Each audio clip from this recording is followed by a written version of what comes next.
Se seu nome é um daqueles que se destacam na multidão, algo único e pouco comum, um conselho: nunca, sob hipótese alguma, busque por ele no Google.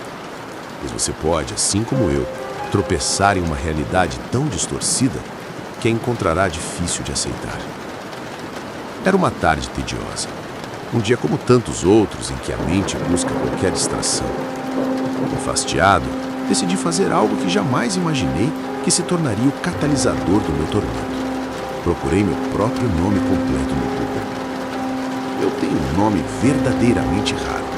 Tão singular que não esperava encontrar mais do que alguns resultados insignificantes. Talvez um artigo antigo ou uma menção qualquer. Imagine então o choque e a estranha fascinação quando me deparei com um site cujo domínio era o meu nome completo. Algo como www.meunomecompleto, que seria muito inseguro revelar.com. A curiosidade, uma força perigosa, me impulsionou a clicar. O link me levou a uma página que se assemelhava a um quadro de mensagens ou um blog pessoal. A primeira coisa que fiz foi procurar o perfil do proprietário do site. O que encontrei me deixou boquiaberto. A pessoa tinha exatamente a mesma idade que eu e uma lista de hobbies e interesses que espelhavam os meus com uma precisão assustadora. Não havia nenhuma postagem visível no quadro de mensagens ainda, mas a coincidência era tão palpável que eu me senti inexplicavelmente compelido. Salvei o site nos meus favoritos, prometendo revisitá-lo. Cerca de um mês se passou antes que a curiosidade me puxasse de volta àquele endereço digital. Desta vez, o site tinha mais conteúdo.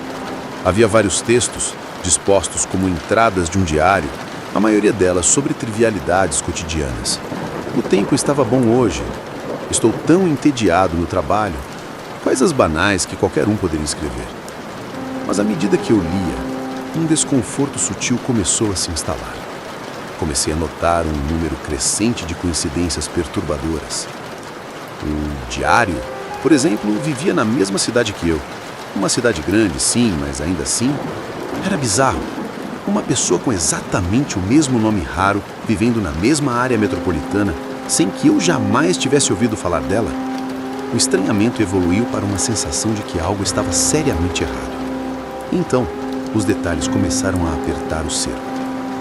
Em um determinado ponto, a semelhança entre o conteúdo do diário e minha própria vida se tornou chocante. Um dia, fui a um jogo de beisebol do meu time local. À noite, quando verifiquei o site, descobri uma nova postagem do proprietário do diário, mencionando que ele também havia ido ao mesmo jogo. No início, eu tentei racionalizar. Afinal, dezenas de milhares de pessoas na cidade torciam para o mesmo time. Era apenas uma coincidência de interesse compartilhado. Mas essa fachada de normalidade começou a desmoronar.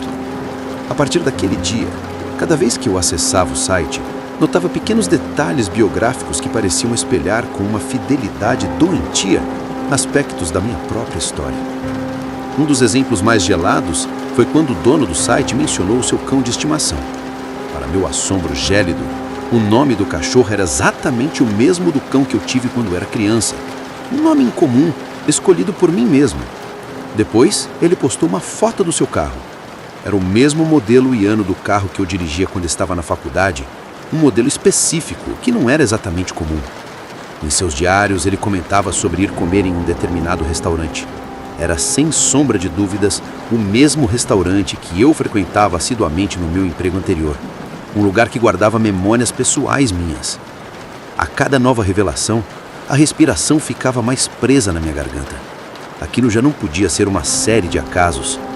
Era um espelho perturbador, uma cópia digital da minha existência. A paranoia começou a enraizar, uma planta venenosa crescendo na minha mente. Quem era essa pessoa? Como ela sabia tanto sobre mim? Então, um dia, a linha tênue entre o digital e o real pareceu se romper completamente. Quando eu olhei para o quadro de mensagens, havia várias outras pessoas que tinham escrito mensagens de feliz aniversário para o homem. Meu sangue gelou. Naquele dia, era meu aniversário também. A coincidência era demais. Meu corpo agiu antes que a minha mente pudesse processar o medo. Eu decidi escrever no quadro de mensagens também. Pela primeira vez, movido por uma mistura de curiosidade, pânico e a necessidade urgente de uma explicação, Fui desejar ao rapaz um feliz aniversário e dizer-lhe que tínhamos o mesmo nome.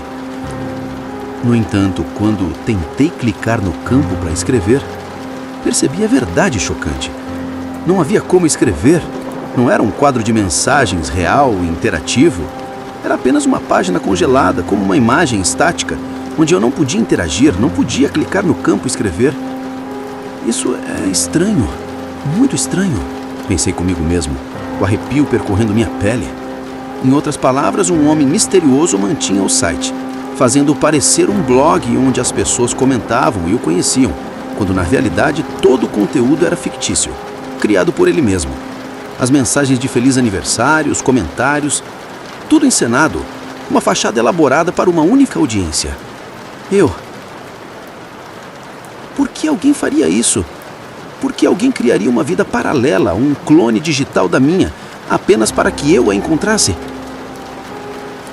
Então, decidi enviar um e-mail para o endereço de contato que encontrei no site. Nele, escrevi, tentando manter um tom neutro que mal disfarçava meu pavor crescente. Olá, acredite ou não, nós temos o mesmo nome. Prazer em conhecê-lo. A noite que se seguiu foi um tormento de insônia. Cada sombra parecia esconder olhos me observando. No dia seguinte, a primeira coisa que fiz foi verificar o site. Para meu alívio momentâneo, ele havia sido deletado, desaparecido. Mas o alívio foi efêmero. Meu olhar então caiu na caixa de entrada do meu e-mail. Tinha uma resposta do dono do site. Uma única linha. Um texto que congelou meu sangue nas veias e que ressoa em minha mente até hoje. Uma sentença que roubou minha paz e plantou o terror.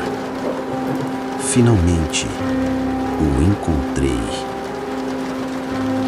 Desde aquele dia, minha vida nunca mais foi a mesma. Sinto-me constantemente perseguido, uma sensação fria de estar sob vigilância que nunca me abandona.